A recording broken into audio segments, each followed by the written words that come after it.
Hello, good morning, all my beautiful people. Good morning, and welcome to Journey Across Jamaica. Today, I am going to go way back to the days of when the Spaniards came. You see, I've never spoken about this in length about the Spaniards, but today I'm going to talk about the Spaniards because in 1494, after Columbus came, there's a lot of things that happened that we're not told about, and don't know because nobody said anything about it. But I'll try my best. Yes, I'll try my best to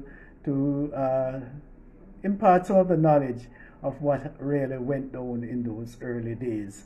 And let me start by saying that in as early as 1509, the Spaniards started to settle in Jamaica. So they had started the settlement. So by 1510, they had their first governor.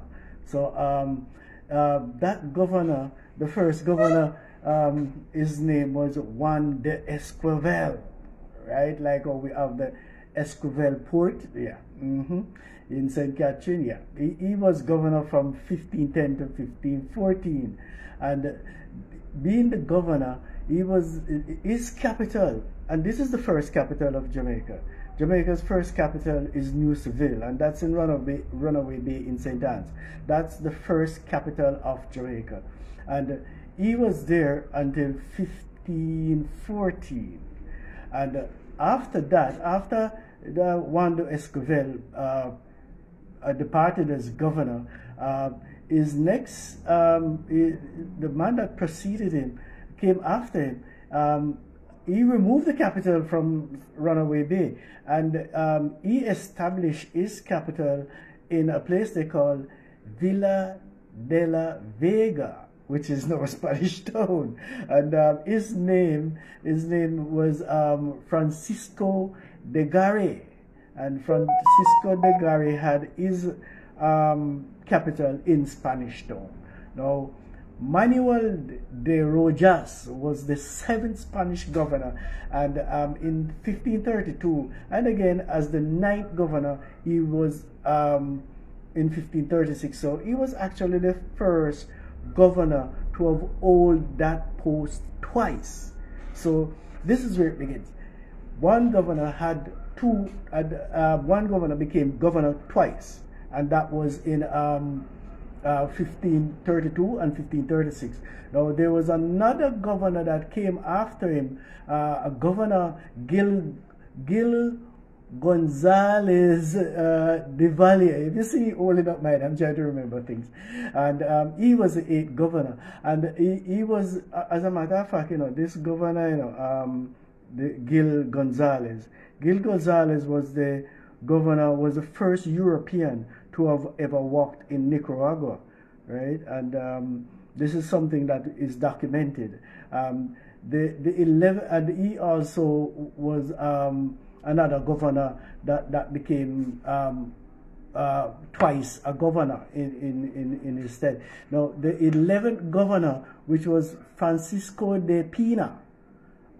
Francisco de Pina was listen this now, he was the first Portuguese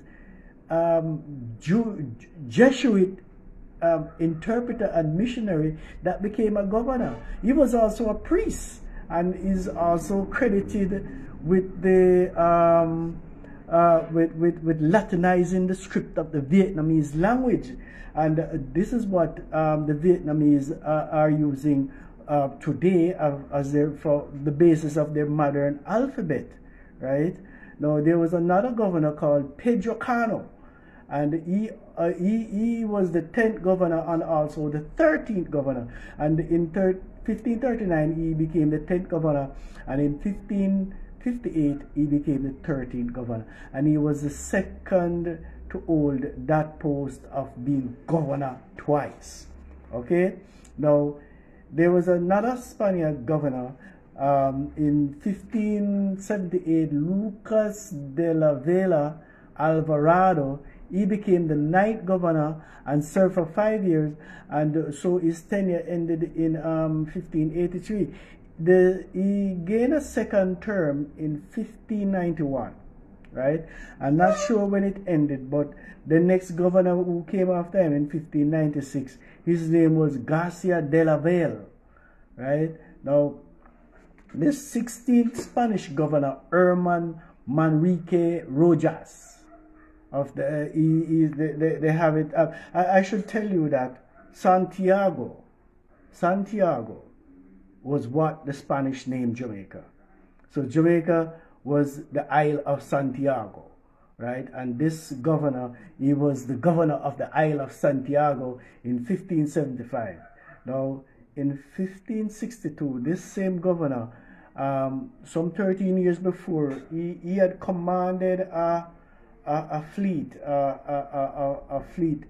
force, and this fleet that he had command of, they were sent to destroy a French fort at Port Royal in South Carolina, a place they call Charles Fort, right?